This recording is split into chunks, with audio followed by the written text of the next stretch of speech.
कक्षा 6 के सभी छात्र छात्राओं को मेरा नमस्कार। आज की इस कक्षा में हम पाठ संख्या 10 लघुत्तम समावर्तीय एवं महत्तम समावर्तक की प्रश्नावली 10 बी के प्रश्नों को हल करेंगे और 10 बी प्रश्नावली में जो टॉपिक्स हम पढ़ने वाले हैं वो हैं अभाज्य संख्याएं। पहला टॉपिक है हमारे पास अभाज्य संख्याएं, उसके बाद भाज्य संख्याएं दूसरा टॉपिक होगा और तीसरा है अभाज्य गुणनखंड। किसी संख्या के अभाज्य गुणनखंड कैसे याद करते हैं वो सब हम प्रश्नावली 10 बी में सीखेंगे। तो पहले टॉपिक पर चलते हैं अपने। तो आज का हमारा पहला टॉपिक है अभाज्य संख्याएं। सबसे पहले हम जानेंगे कि अभाज्य संख्याएं क्या होती हैं। अभाज्य संख्याएं, तो यहाँ पर अभाज्य संख्या की परिभाषा लिखी हुई है। ऐसी संख्याएं जिनके अपवर्तक एक और स्वयं वह संख्या ही होती है अभाज्य संख्याएं कहलाती हैं, जैसे 2, 3, 5, 7, 11, 13। तो ऐसी संख्याएं जो केवल अपनाप से विभाजित होती हैं, स्वयं से विभाजित होती हैं और एक के पहाड़े से विभाजित होती हैं। तो वे संख्याएं जो केवल एक संख्या एक से विभाजित होती हैं और स्वयं से विभाजित होती हैं, वे सभी संख्याएं अभाज्य संख्याएं कहलाती हैं।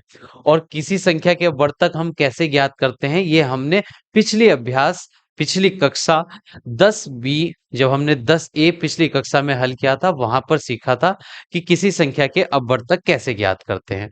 तो जिन संख्याओं के अपवर्तकों की संख्या केवल 2 होती है, एक संख्या एक और दूसरी वह संख्या खुद, तो उन संख्याओं को हम अभाज्य संख्याएं कहते हैं। तो जैसे यहाँ पर अभाज्य संख्याएं लिखी हुई हैं 2, 3, 5, तो 2 केवल एक के पहाड़े से विभाजित होता है और केवल अपने पहाड़े से विभाजित होगा।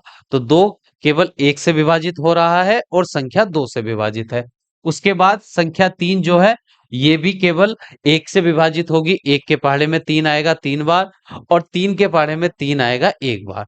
तो संख्या 3 के भी अपवर्तक 2 हैं, इसलिए यह एक अभाज्य संख्या है। उसके बाद संख्या 5 जो है, 5 भी एक के पहाड़े में आती है और 5 के पहाड़े में आती है और किसी संख्या के पहाड़े में 5 संख्या नहीं आती है, इसलिए संख्या 5 भी एक अभाज्य संख्या है।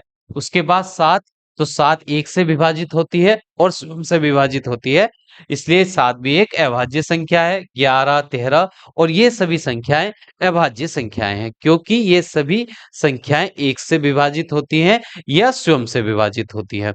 तो ऐसी संख्याएं जिनके अपवर्तकों की संख्या केवल 2 होती है, एक वह खुद और संख्या 1। तो सबसे छोटी, अब जितनी भी अभाज्य संख्याएं होती हैं अगर उनको हम ध्यान से देखते हैं तो एक संख्या केवल 2 एक ऐसी संख्या होती है जो कि सम होती है, 2 से विभाजित हो जाती है।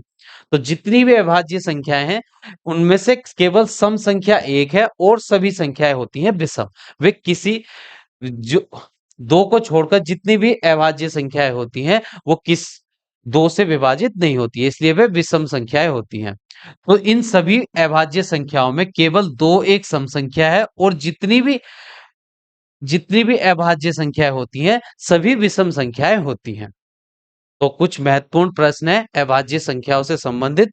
सबसे छोटी अभाज्य संख्या कौन सी है? सबसे छोटी अभाज्य संख्या कौन सी होती है? तो सबसे छोटी अभाज्य संख्या होती है 2।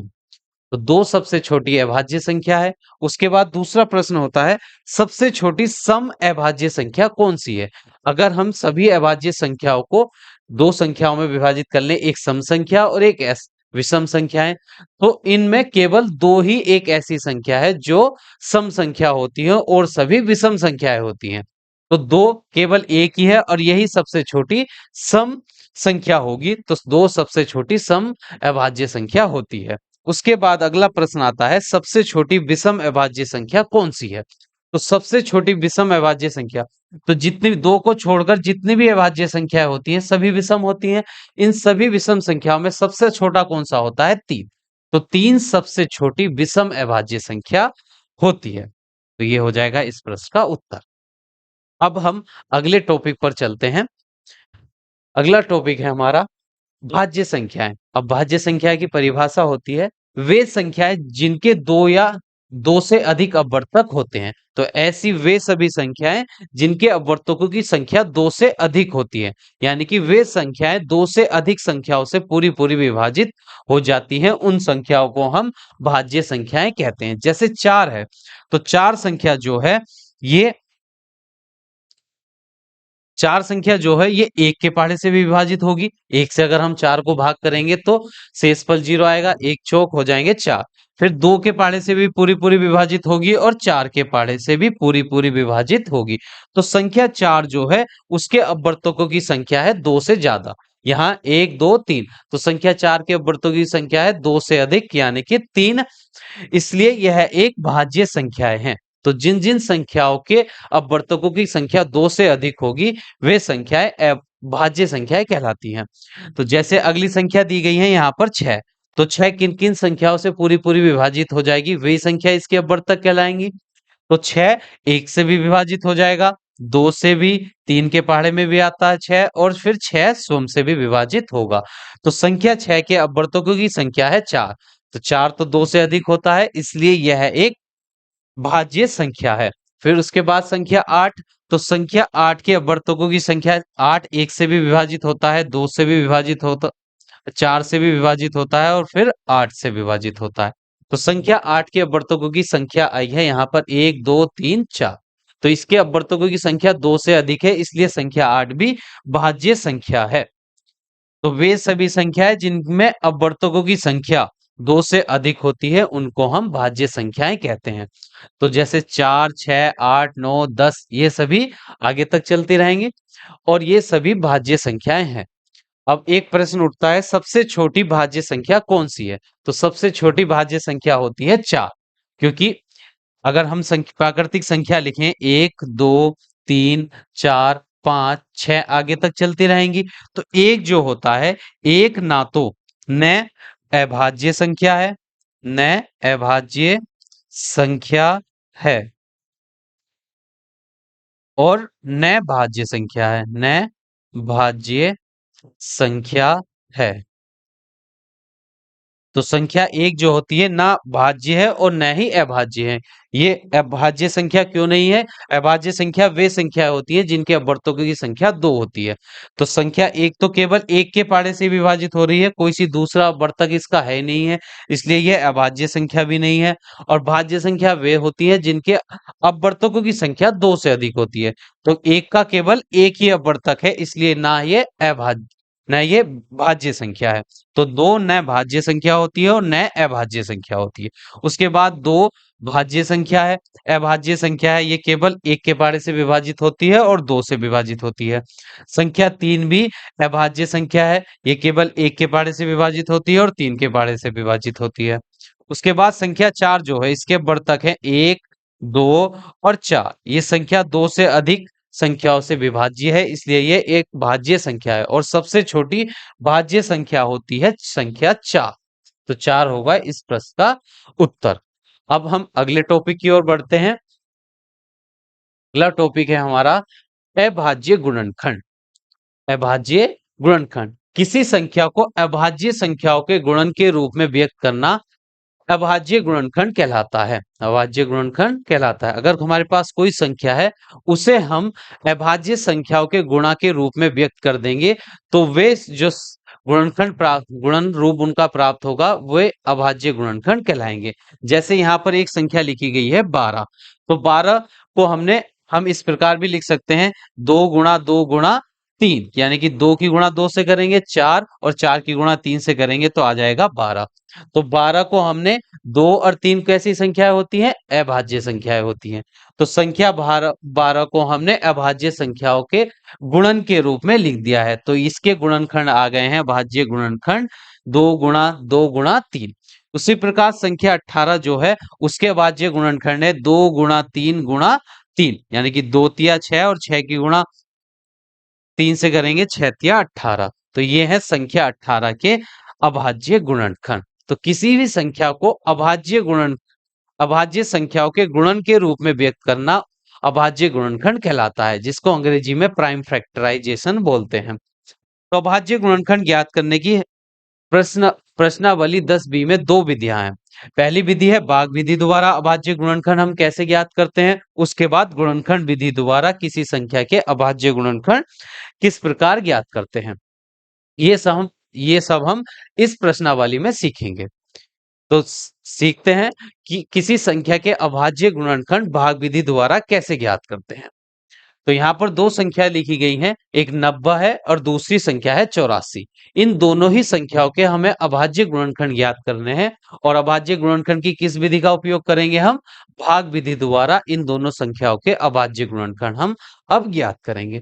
तो किसी संख्या के अभाज्य गुणनखंड ज्ञात करने के लिए सबसे पहले हमें अभाज्य संख्याओं का ज्ञान होना बहुत जरूरी है। अब ये अभाज्य संख्याएं क्या होती हैं, ये अभी हमने पीछे सीखा है। तो अभाज्य संख्याएं जो केवल दो स्वयं से विभाजित होती हैं या केवल एक के पहाड़े से विभाजित होती हैं। तो अभाज्य संख्याएं हैं 2, 3, 5, 7, 11, 13, 17, 19 डॉट डॉट आगे तक चलती रहेंगी। तो अब किसी संख्या के अभाज्य गुणनखंड ज्ञात करने के लिए भाग भाग विधि द्वारा अभाज्य गुणनखंड ज्ञात करने के लिए हम उस संख्या को सबसे पहले सबसे छोटे या किसी भी अभाज्य संख्या से भाग देंगे जिससे वो विभाजित हो रहा होगा। तो 90 है, 90 2 के पहाड़े से विभाजित हो जाएगा। तो 2 से जब हम 90 को भाग करेंगे, यहां कर लेते हैं भाग, 2 से जब हम 90 को भाग करेंगे, 2 चौक 8, 9 में से 8 घटाएंगे 1, उतार लेंगे 0, तो 2 पंजे 10। तो 2 के पहाड़े से 90 विभाजित हो जाएगा 45 बार। तो यहाँ 45 जो भागफल आएगा उसको लिख लेंगे हम 90 के नीचे। उसके बाद अगली संख्या आ गई है 45। अब 45 2 के पहाड़े से विभाजित नहीं होगा, तो अगली अभाज्य संख्या देखते हैं। अगली अभाज्य संख्या है 3। अब 45 को भाग करेंगे हम 3 से, देखते हैं 3 से 45 विभाजित होगा या नहीं। तो 3 एकन 3, 4 में से 3 घटाएंगे 1 आएगा, उतार लेंगे 5, हो जाएगा 15 और 3 पंजे होते हैं 15। तो ये भी पूरा पूरा विभाजित हो गया है 45, 3 के पहाड़े से उत्तर आया है, भागफल आया है 15। तो यहां पर लिखेंगे हम 3 और 15 लिख देंगे 45 के नीचे। फिर हम 15 को विभाजित करेंगे। अब 15 3 के अभाज्य संख्या 3 से विभाजित हो रहा है। जब हम 3 से 15 को भाग करेंगे, 3 पंजे 15, तो यहाँ भी शेष पर 0 आ गया है। तो यहाँ 3 तो लिख लेंगे हम यहाँ साइड में और जो भागफल आया है उसे 15 के नीचे। अब संख्या 5 एक अभाज्य संख्या है, तो ये केवल 5 से ही विभाजित होगी, 5 एकन 5। अब 90 के जो अभाज्य गुणनखंड आए हैं उनको हम अभाज्य संख्याओं के गुणन के रूप में लिखेंगे। तो पहली अभाज्य संख्या आई है 2, उसके बाद 3, 3 गुणा में 2 बार लिखा जाएगा और 5 है गुणा में 1 बार। तो ये आ गए हैं संख्या 90 के अभाज्य गुणनखंड। और किसी भी संख्या के अभाज्य गुणनखंड अद्वितीय संख्याएं होती हैं और किसी संख्या के अभाज्य गुणनखंड में 1 2 एक बार और 3 2 बार और 5 और किसी संख्या के अभाज्य गुणनखंड में नहीं आएगा। तो केवल 90 के अभाज्य गुणनखंड में ही 2 एक बार आता है और 3 2 बार आएगा और 5 एक बार आता है। तो किसी भी संख्या के अभाज्य गुणनखंड एक अद्वितीय संख्याएं होती हैं और किसी भी संख्या अगर हम और किसी संख्या के अभाज्य गुणनखंड करेंगे तो उनमें 3 2 बार और 1 एक बार और 5 एक बार और किसी संख्या के अभाज्य गुणनखंड में नहीं आएगा। केवल 90 के अभाज्य गुणनखंड में भी 2 एक बार और 3 2 बार और 5 एक बार आएगा। अब संख्या 84 के अभाज्य गुणनखंड करते हैं हम भाग विधि द्वारा। तो 84 को भाग करेंगे हम सबसे छोटी अभाज्य संख्या, सबसे छोटी अभाज्य संख्या है 2। तो 2 से 84 विभाजित हो जाएगा। अगर हम 2 से 84 को भाग करेंगे तो 2 चौक 8, 8 में से 8 घटाएंगे 0 आ जाएगा, उतार लेंगे 4, 2 दूनी 4, 4 में से 4 घटाने पर आ जाएगा 0। जब हमने 84 को 2 से भाग दी तो भागफल आया 42। तो भागफल को लिख लेंगे हम 84 के नीचे और जिससे भाग दी है उसको लिखेंगे हम साइड में। अब संख्या 42 को भाग करेंगे, 42 भी अभाज्य संख्या 2 से विभाजित हो जाएगी। तो जब तक उस संख्या को भाग देंगे हम उस संख्या अभाज्य संख्या से जब तक वो भाग विभाजित हो रही है। तो 2 से जब हम 42 को भाग करेंगे तो 2 दूनी हो जाएंगे 4, 4 में से 4 घटाएंगे 0, उतार लेंगे 2 और 2 एकन 2। तो 2 से 42 विभाजित हो गया है 21 बार। तो भागफल लिखेंगे 42 के नीचे और जो भाजक था उसको लिखेंगे हम साइड में। फिर 21 तो 2 के पहाड़े में 2 से विभाजित होगा नहीं। अगली अभाज्य संख्या है 3, तो 3 से हम 21 को भाग करेंगे। 3 सत्ते होते हैं 21 और 7 खुद एक अभाज्य संख्या है, ये केवल अपने ही पहाड़े से विभाजित होगी, 7 एकन 7। तो संख्या 84 के जो अभाज्य गुणनखंड आए हैं उनमें 2 आया है 2 बार, 3 एक बार है और 7 भी एक बार है। तो संख्या 84 के अभाज्य गुणनखंड हमने ज्ञात कर लिए हैं। ये विधि है अभाज्य गुणनखंड ज्ञात करने की भाग विधि। अब हम अभाज्य गुणनखंड ज्ञात करने की दूसरी विधि है गुणनखंड वृक्ष द्वारा। भाग अभाज्य गुणनखंड गुणनखंड वृक्ष विधि द्वारा किस प्रकार ज्ञात करते हैं, आइए चलिए सीखते हैं। तो संख्या 90 है, वे दोनों संख्या है जिनका अभाज्य गुणनखंड हमने भाग विधि द्वारा ज्ञात किया था।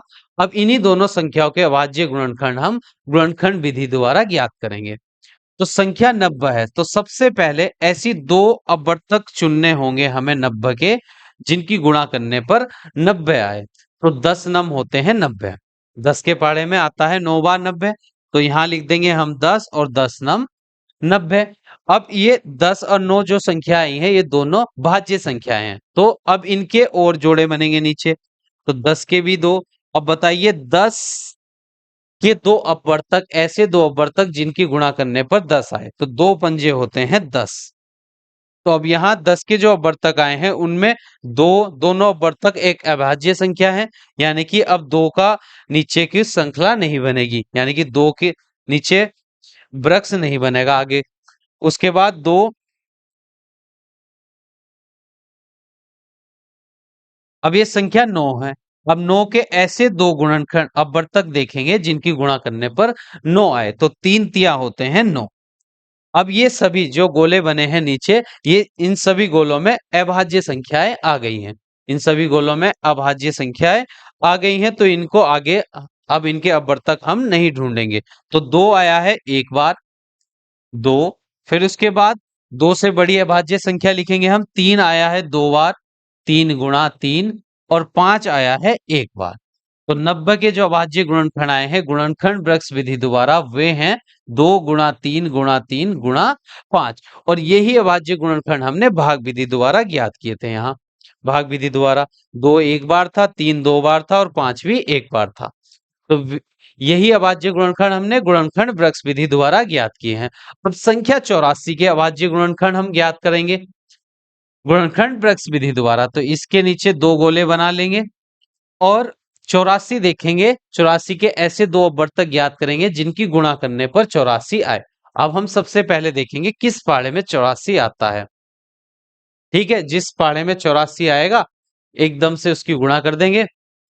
अब ऐसे 2 अपवर्तक जिनकी गुणा करने पर 84 है, तो 12 सत्ते होते हैं 84, 12 सत्ते 84।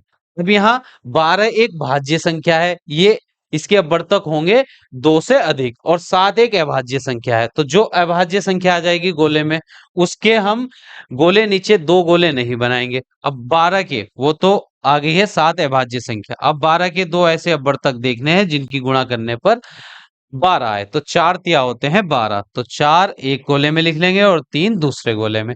अब दूसरे गोले में यहाँ 3 आया है, 3 एक अभाज्य संख्या है तो इसके भी गोले नहीं बनेंगे। उसके बाद 4 एक भाज्य संख्या थी तो इसके 2 गोले बनाए हमने। अब 4 के ऐसे 2 अपवर्तक ज्ञात करेंगे जिनकी गुणा करने पर 4 आए, तो 2 दूनी होते हैं 4, तो एक गोले में भी 2 दूसरे गोले में भी 2। अब ये भी अभाज्य संख्याएं आ गई हैं प्रत्येक गोले में। तो 84 के जो अभाज्य गुणनखंड आए हैं वो हैं, यहाँ 2 कितनी बार आया है, 2 2 बार आया है, इसको लिख देंगे 2 गुणा 2।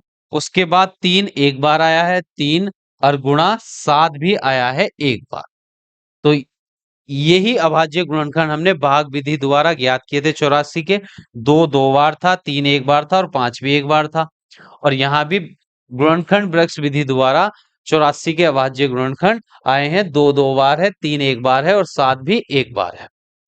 तो इस प्रकार हम किसी भी संख्या के अभाज्य गुणनखंड दोनों विधियों से ज्ञात कर सकते हैं। और सबसे इम्पोर्टेंट जो विधि है वो है भाग विधि। भाग विधि द्वारा हम बड़ी से बड़ी संख्या के अभाज्य गुणनखंड आसानी से ज्ञात कर सकते हैं, और जो गुणनखंड विधि, गुणनखंड वृक्ष विधि है, इसके द्वारा हम छोटी संख्याओं के अभाज्य गुणनखंड सरलता से ज्ञात कर सकते हैं। ठीक है, अब हम अपनी प्रश्नावली को शुरू करते हैं। 10 बी के प्रश्नों को अब हम शुरू करेंगे। तो पहला प्रश्न है, 9 के अभाज्य गुणनखंड बताइए। तो संख्या 9 के अभाज्य गुणनखंड हमें ज्ञात करने हैं, और जब भी हम किसी संख्या के अभाज्य गुणनखंड ज्ञात करेंगे तो अभाज्य गुणनखंड ज्ञात करने के लिए हम जिस विधि का उपयोग करेंगे वो विधि है भाग विधि। भाग विधि द्वारा ही हम किसी भी संख्या के अभाज्य गुणनखंड ज्ञात किया करेंगे। तो संख्या 9 जो है, इसके अभाज्य गुणनखंड हमें ज्ञात करने हैं। तो 9 को अब हम भाज्य अभाज्य संख्याओं से भाग देंगे। तो सबसे छोटी अभाज्य संख्या होती है 2। तो 2 से 9 पूरा पूरा विभाजित नहीं होता है। तो 2 से अगली अभाज्य संख्या है 3।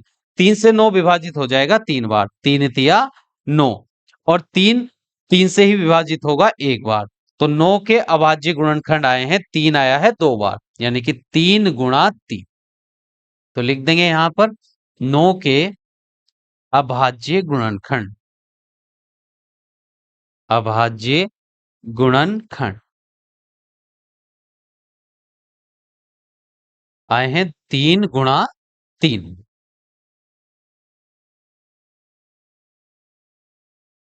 अब अगला प्रश्न है, प्रश्न संख्या 2।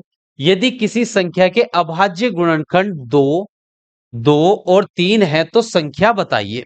अब इस प्रश्न में हमें किसी संख्या के अभाज्य गुणनखंड दिए गए हैं और उस संख्या को हमें ज्ञात करना है।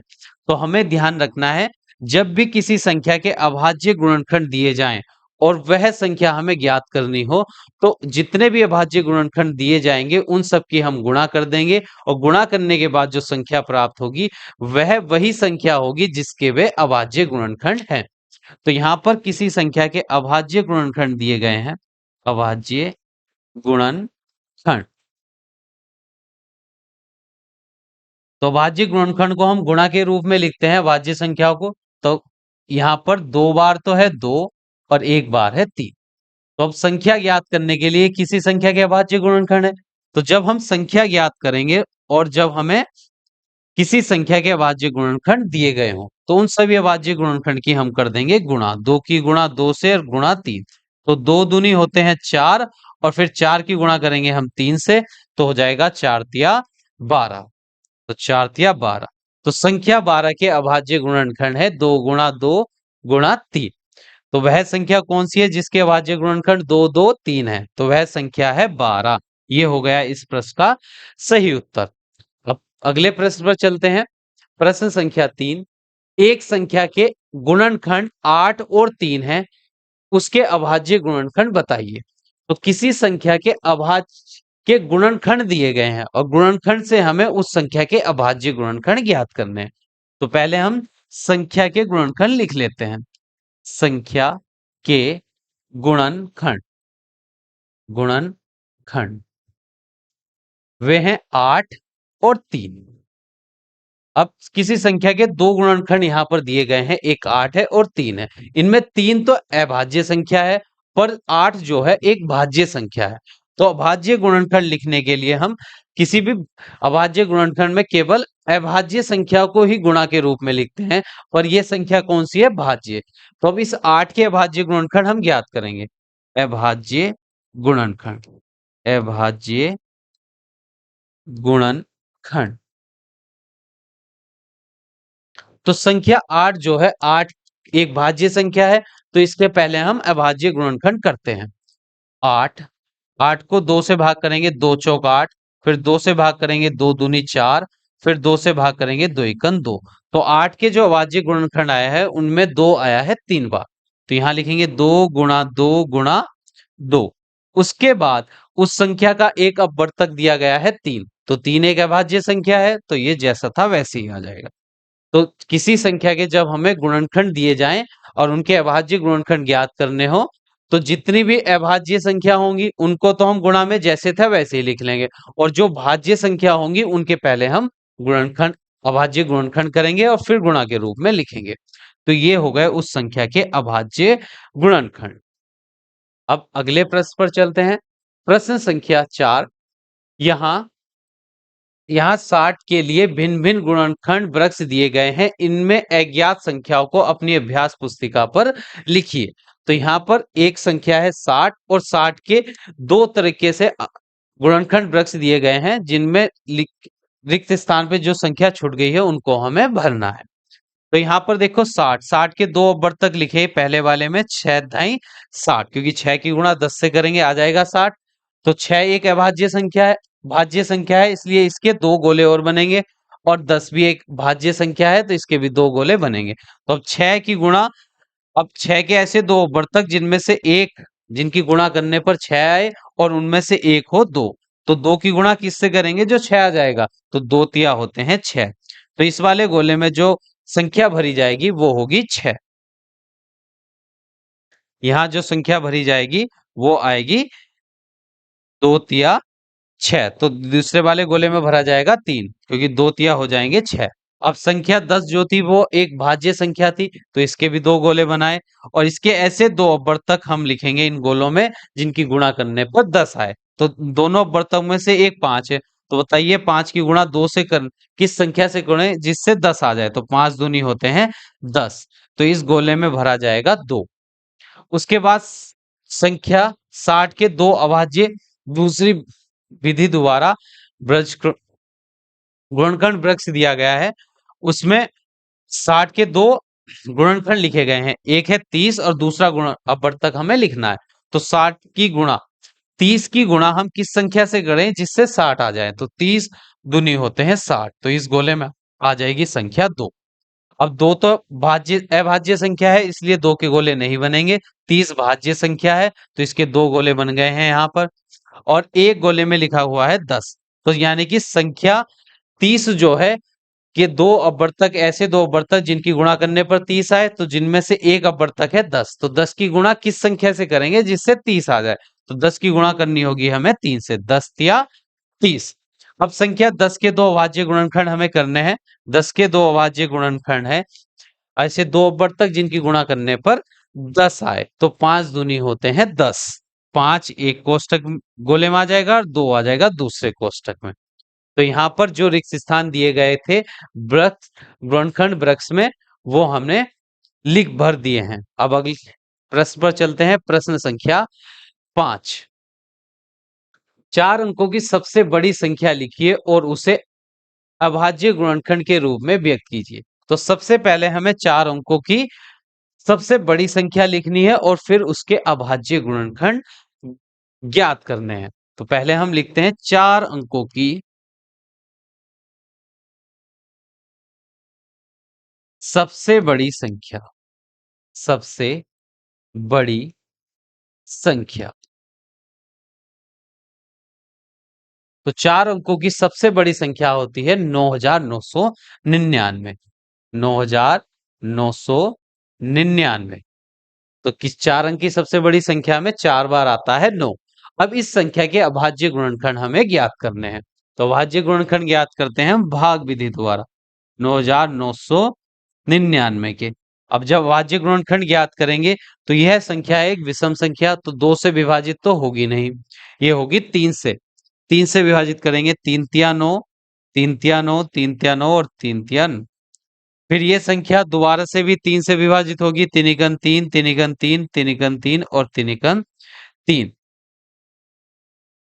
उसके बाद अगली अभाज्य संख्या है। अब यह संख्या 3 से विभाजित नहीं होगी, क्योंकि इनके अंकों का योग 3 से विभाज्य नहीं है। एक को 4 बार जोड़ेंगे तो आएगा 4, 4 3 से विभाजित नहीं होता है।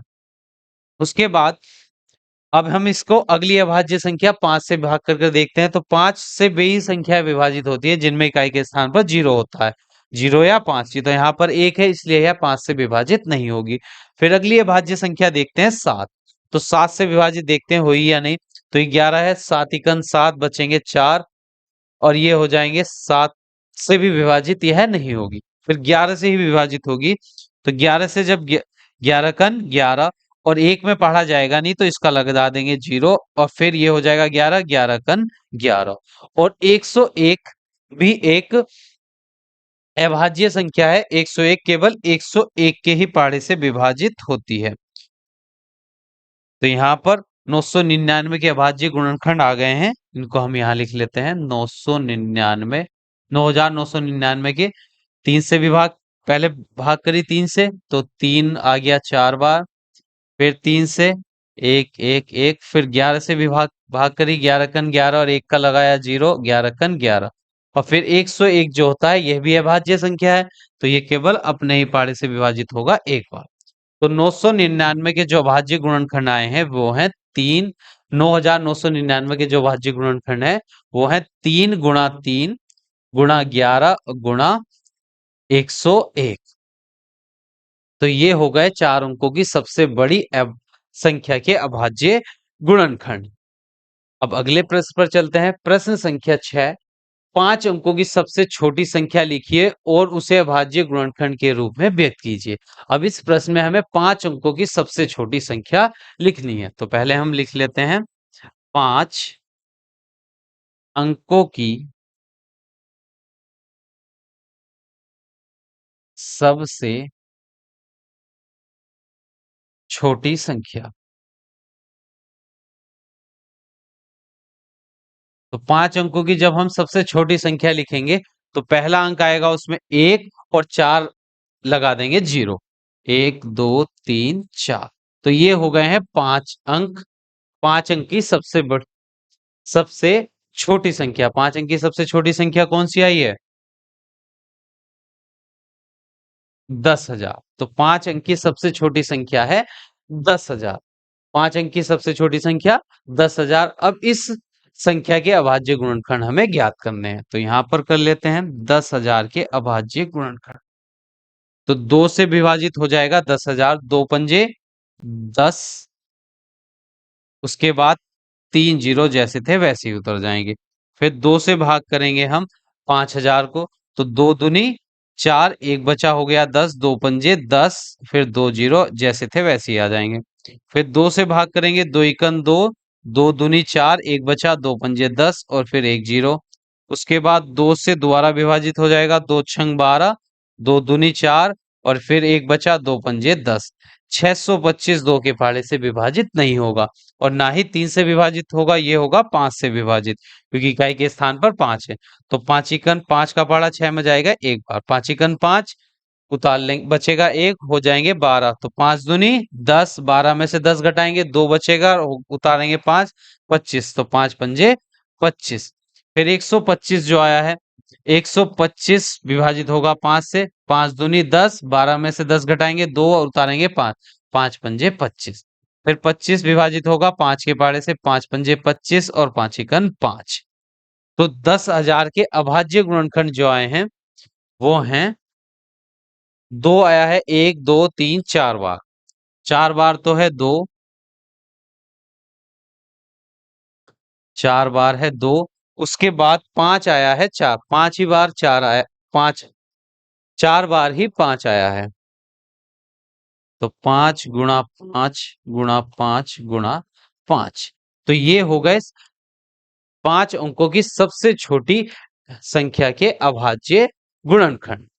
अब अगले प्रश्न की ओर बढ़ते हैं। प्रश्न संख्या 7, 1728 के अभाज्य गुणनखंड भाग विधि द्वारा ज्ञात कीजिए। तो इस प्रश्न में हमें एक संख्या दी गई है 1728, इसके अभाज्य गुणनखंड हमें भाग विधि द्वारा ज्ञात करने हैं। तो 1728, तो ये दो विभाजित हो जाएगी 2 से, क्योंकि इकाई का अंक एक सम संख्या है। 2 से विभाजित करेंगे, 2 अट्ठे 16, 17 में से 16 घटाएंगे, एक बचेगा, उतारेंगे 2, तो हो गया 12, 2 छंग 12 और 2 चौक 8। फिर 2 से विभाजित करेंगे, 2 चौक 8, 2 तिया 6 और 2 एकन 2, 2 दूनी 4। उसके बाद 2 से विभाजित करेंगे, 2 दूनी 4 और यहाँ पर 3 है तो 2 एकन 2, 3 में से 2 घटाएंगे, एक बचेगा, हो जाएगा 12, 2 छंग 12। फिर 2 से भाग करेंगे, 2 एकन 2, एक में 2 का पढ़ा जाएगा नहीं तो उसका लगा लेंगे 0। अब ये बन गया है 16, तो 2 अट्ठे 16। फिर 2 से विभाजित करेंगे, 2 पंजे 10 और 2 चौक 8। फिर 2 से विभाजित हो जाएगा, 2 दूनी 4, एक बचा, हो गए 14, 2 सत्ते 14। अब 27 2 के पाड़े से विभाजित नहीं होता है, तो 27 को अब इधर लिख लेते हैं, इसके नीचे जगह नहीं है। 3 से विभाजित होगा, 3 नम 27, फिर 3 से विभाजित होगा, 3 तिया 9 और 3 एकन 3। तो संख्या 1728 के जो अभाज्य गुणनखंड आए हैं उसमें दो आया है, 1 2 3 4 5 6 बार तो आया है दो। तो 2 गुणा 2 गुणा 2 गुणा 2 2। तो ये हो गए 6 बार दो। और उसके बाद 3 आया है 3 बार, तो लिख लेते हैं 3 को भी 3 बार। तो ये आ गए हैं संख्या 1728 के अभाज्य गुणनखंड, भाग विधि द्वारा हमने ज्ञात कर लिए हैं। अब अगले प्रश्न पर चलते हैं। प्रश्न संख्या 8, निम्नलिखित संख्याओं के अभाज्य गुणनखंड ज्ञात कीजिए। तो प्रश्न संख्या 8 में हमें कुछ संख्याएं दी गई हैं जिनके अभाज्य गुणनखंड हमें ज्ञात करने हैं। तो पहली संख्या है यहाँ पर 112, इसके अभाज्य गुणनखंड ज्ञात करते हैं हम। तो 112 विभाजित होगा 2 से, 2 पंजे 10, एक बच जाएगा तो 2 छंग 12, फिर 2 से भाग करेंगे, 2 दूनी 4, एक बचेगा, 2 अट्ठे हो जाएंगे 16, फिर 2 एकन 2, 2 चौक 8, फिर 2 से भाग करेंगे, 2 सत्ते 14 और फिर 7 एकन 7। तो संख्या 112 के जो अभाज्य गुणनखंड आए हैं वो हैं 2 गुणा 2 गुणा 2 गुणा 2 और गुणा 7। तो यहाँ अभाज्य गुणनखंड में 2 आया है 4 बार और 7 आया है 1 बार। उसके बाद दूसरी संख्या है हमारे पास 120। 120 के अभाज्य गुणनखंड हम ज्ञात करते हैं। तो कर लेते हैं यहाँ पर 120। तो करेंगे 2 छंग 12, एक जीरो जैसा था वैसे ही, 2 तिया 6, फिर जीरो, फिर 2 से 30 को भाग करेंगे तो आ जाएगा 15, फिर 2 15 तो 2 के पहाड़े से विभाजित नहीं होगा, 3 से भाग करेंगे, 3 पंजे 15 और 5 एकन 5। तो 120 के जो अभाज्य गुणनखंड आए हैं वो हैं 2 गुणा 2 गुणा 2 गुणा 3 गुणा 5। तो ये आ गए संख्या 120 के अभाज्य गुणनखंड। अब अगली संख्या हमारे पास है 135। तीसरी संख्या है यहाँ पर 135। अब 135 के अभाज्य गुणनखंड करते हैं। तो ये संख्या 2 से विभाजित नहीं होगी क्योंकि इकाई के स्थान पर है 5, 5 2 से विभाजित नहीं होता। तो 3 से विभाजित हो जाएगी, 3 चौक 12, 13 में से 12 घटाएंगे, एक बचेगा तो 3 पंजे हो जाएंगे 15, फिर 3 से 3 एकन 3, एक बचा हो गया 15, 3 पंजे 15, फिर 3 से विभाजित हो जाएगा, 3 पंजे 15 और फिर 5 एकन 5। तो 135 के अभाज्य गुणनखंड आ गए हैं 3 गुणा 3 गुणा 3 गुणा 5। ये आ गए संख्या 135 के अभाज्य गुणनखंड। अब अगली संख्या है हमारे पास, अगली संख्या है 140। 140। अब संख्या 140 के अभाज्य गुणनखंड करते हैं तो ये 2 से विभाजित होगा, 2 सत्ते 14 और एक जीरो जैसा था वैसे ही आ जाएगा। फिर 2 से 70 को भाग करेंगे, तो किसी संख्या को 2 से भाग करने का मतलब है उस संख्या का आधा। तो 70 को जब हम 2 से भाग करेंगे, 70 का आधा होता है 35। फिर ये 35 3 से विभाजित नहीं होगा, ये होगा 5 से, 5 सत्ते 35 और फिर 7 एकन 7। तो संख्या 140 के भाज्य गुणनखंड आ गए हैं 2 गुणा 2 गुणा 5 गुणा 7। उसके बाद संख्या 5, अब इसको हम थोड़ी सी यहाँ पर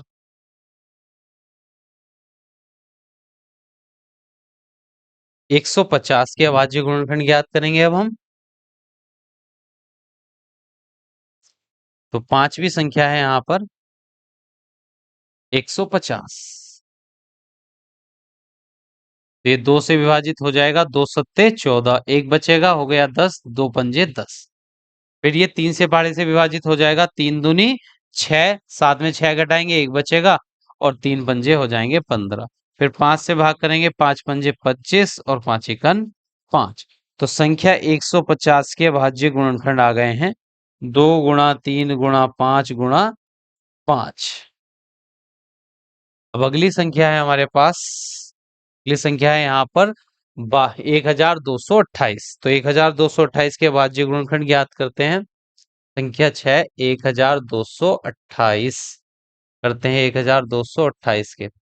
तो 2 से 2 छंग 12, 2 एकन 2, 2 चौक 8, 2 तिया 6 और 2 के पहाड़े में एक विभाजित होगा नहीं तो उसका लगा लेंगे जीरो, 2 सत्ते 14। फिर ये संख्या 3 से विभाजित नहीं होगी। 7 से देखते हैं 7 से विभाजित होगी या नहीं। 7 चौक 28, 7 के पहाड़े से विभाजित नहीं होगी। 11 से, 11 दूनी 22, 11 से भी विभाजित नहीं है। ये 2 छंग 12, 2 एकम 2, 2 चौक 8, फिर 2 अच्छा यहाँ 2 तिया 6, एक का आ गया 0, 2 सत्ते 14। अब संख्या 13 से 13, 13 दूनी 26, 13 से विभाजित नहीं है ये। उसके बाद अगली संख्या 17 से, 17 कन 17 और 17 से भी विभाजित नहीं है। उसके बाद 19 से देखते हैं, 19 दूनी 38, 19 के पहाड़े से, 19 के पहाड़े से विभाजित हो, 19 के पहाड़े में 117 नहीं आएगा, 19 से भी विभाजित नहीं है। उसके बाद तो 19 से भी विभाजित नहीं है। उसके बाद यानी कि 307, अब हम पहले ही देखते हैं कि 307 ये अभाज्य संख्या तो नहीं है। अब ये पता करने के लिए कि 307 अभाज्य संख्या है या नहीं, तो कैसे पता करते हैं। अब हम देखते हैं कि 307 किन दो संख्याओं के बीच की, किन दो वर्ग संख्याओं के बीच में आता है। तो 307, अब पूर्ण वर्ग संख्याएं कौन सी होती हैं। 12 की गुणा 12 से करेंगे 144, 13 की गुणा 13 से करेंगे 169, उसके बाद 15 की 15 से गुणा करेंगे 225, 225 16 की गुणा 16 से करेंगे 256, फिर 17 की गुणा 17 से करेंगे तो आ जाएगा 289, और फिर 18 की गुणा 18 से करेंगे तो 324। तो 17 का वर्ग यहाँ पर है, 17 का वर्ग होता है 289, और उसके बाद 18 का वर्ग होता है 324। तो 289 और 324 दोनों पूर्ण वर्ग संख्याएं हैं, यानी कि 324 और 289 के बीच में जो संख्या है 307। अब यहाँ देख लेते हैं जो जिन संख्याओं के वर्गों के बीच में ये संख्या है, उन संख्याओं के बीच में 17 और 18 के बीच में कोई संख्या नहीं आती है, यानी कि 17 और 18 के बीच में कोई संख्या नहीं है। तो ये 17 से भी विभाजित नहीं है और 18 से भी 307 विभाजित नहीं है, तो इसलिए यह एक अभाज्य संख्या है। तो 307 एक अभाज्य संख्या है, इसलिए 307 को 307 से भाग करेंगे तो आएगा 1। तो 1228 के अभाज्य गुणनखंड आ गए हैं 2 गुणा 2 गुणा 307। अब अगले प्रश्न पर चलते हैं। प्रश्न संख्या 9, 80 और 90 के बीच अभाज्य संख्याएं हैं। 80 और 90 के बीच में अभाज्य संख्याएं हैं। तो यहाँ पर 4 विकल्प दिए गए हैं, जिनमें से हमें बताना है कि 80 और 90 के बीच में 1 और 83 अभाज्य संख्या है, या 83 और 87, 81 या 89, 83 और 89। अब देखो 81 जो है, पहले वाले विकल्प में दो संख्या है 81 और 83। 81 तो 9 के पहाड़े से विभाजित हो जाती है, इसलिए यह अभाज्य संख्या नहीं है। तो पहला विकल्प तो इसका उत्तर नहीं है। दूसरा 83 और 87, 83 किसी पहाड़े से विभाजित होगी या नहीं। देखो 83 किसी पहाड़े से विभाजित नहीं होती है। उसके बाद 87 जो है संख्या है, ये 3 के पहाड़े से विभाजित हो रही है, 3 दूनी 6 और 3 नम 27। तो ये दूसरा विकल्प भी इसका सही उत्तर नहीं है। 81, यहाँ पर 81 9 के पहाड़े से विभाजित है, तो ये भी किसी 9 से विभाजित हो रही है इसमें एक संख्या, तो ये विकल्प भी इसका उत्तर नहीं है। उसके बाद है 83 और 89, तो 83 किसी संख्या से विभाजित नहीं होती है, यह एक अभाज्य संख्या है, और 89 भी एक अभाज्य संख्या है। यह भी किसी, इसके भी अपवर्तकों की संख्या केवल दो होती है, एक एक और एक ये स्वयं। तो 83, 80 और 90 के बीच में जो दो अभाज्य संख्याएं हैं वो है 83 और 89। तो विकल्प नंबर 4 इस प्रश्न का सही उत्तर है। अब अगले प्रश्न की ओर बढ़ते हैं। प्रश्न संख्या 10, रिक्त स्थानों की पूर्ति कीजिए। तो प्रश्न संख्या 10 में हमें कुछ रिक्त स्थान दिए गए हैं, वाक्य दिए गए हैं, उनमें कुछ रिक्त स्थान है जिनको हमें भरना है। तो पहला रिक्त स्थान है, वे संख्याएं जिनके दो या दो से अधिक अपवर्तक होते हैं। तो जब हमने कक्षा शुरू की थी उसमें पहले ही बताया था, तो जिन संख्याओं के दो या दो से अधिक अपवर्तक होते हैं वे संख्या कहलाती हैं भाज्य संख्याएं। भाज्य संख्या, तो पहले रिक्त स्थान में आ जाएगा भाज्य संख्याएं। तो वे संख्याएं जिनके दो या दो से अधिक अपवर्तक होते हैं वे संख्याएं भाज्य संख्याएं कहलाती हैं। दूसरा रिक्त स्थान है, वे संख्याएं जिनके अपवर्तक एक और स्वयं वह संख्या ही होती है। तो जिन संख्याओं के दो वर्तक हों, एक और वह संख्या खुद, तो वे संख्याएं कौन सी संख्याएं होती हैं? अभाज्य संख्याएं। अभाज्य संख्याएं। अब रिक्त स्थान तीसरा है, एक न तो खालिस्तान और न ही खालिस्तान है। मतलब संख्या एक जो है वो तो ना भाज्य अभाज्य संख्या है, न तो अभाज्य संख्या है, अभाज्य संख्या, और न ही भाज्य संख्या, भाज्य संख्या है। तो संख्या एक जो होती है ना वो भाज्य संख्या होती है और न ही अभाज्य संख्या होती है। फिर चौथा रिक्त स्थान है, एक संख्या के अपवर्तीय। तो एक संख्या के अपवर्तीय दिए हैं 7, 14, 21 और 24। तो संख्या है तो वह संख्या है। तो एक संख्या के कुछ अपवर्तीय हमें दिए गए हैं और उस संख्या को बताना है कि किस संख्या के अपवर्तीय 7, 14, 21 और 24 हैं। तो इन संख्याओं के जो अपवर्तीय हैं, ये संख्याएं किस संख्या से सभी संख्याएं कट रही हैं? तो ये 7 से सातिगण 7, 7 दूनी 14, 7 या 21, और यहाँ 24 शायद गलत लिखा हुआ है, यहाँ पर है 28। 7 चौक 28। तो ये सभी संख्याएं 7 के अपवर्तीय हैं। तो संख्या 7 के अपवर्तीय हैं क्योंकि 7 की गुणा 1 से करेंगे, सातिगण 7, 7 दूनी 14, 7 या 21 और 7 चौक 28। तो ऐसे ही संख्या आती चली जाएंगी। तो किस संख्या के अपवर्तीय हैं? ये संख्या 7 के। तो इसी रिक्त स्थान में आ जाएगा 7। और यहाँ पर हमारी प्रश्नावली 10 बी समाप्त होती है। अगली कक्षा में हम 10 प्रश्नावली 10 सी के प्रश्नों को हल करेंगे। और जब तक आप इस कक्षा का अच्छे से, इस अभ्यास का अच्छे से रिवीजन कीजिएगा और कई कई बार इन प्रश्नों को हल कीजिएगा ताकि आपको ये प्रश्न अच्छे से करने आ जाए। मिलते हैं अगली कक्षा में प्रश्नावली 10 सी के साथ।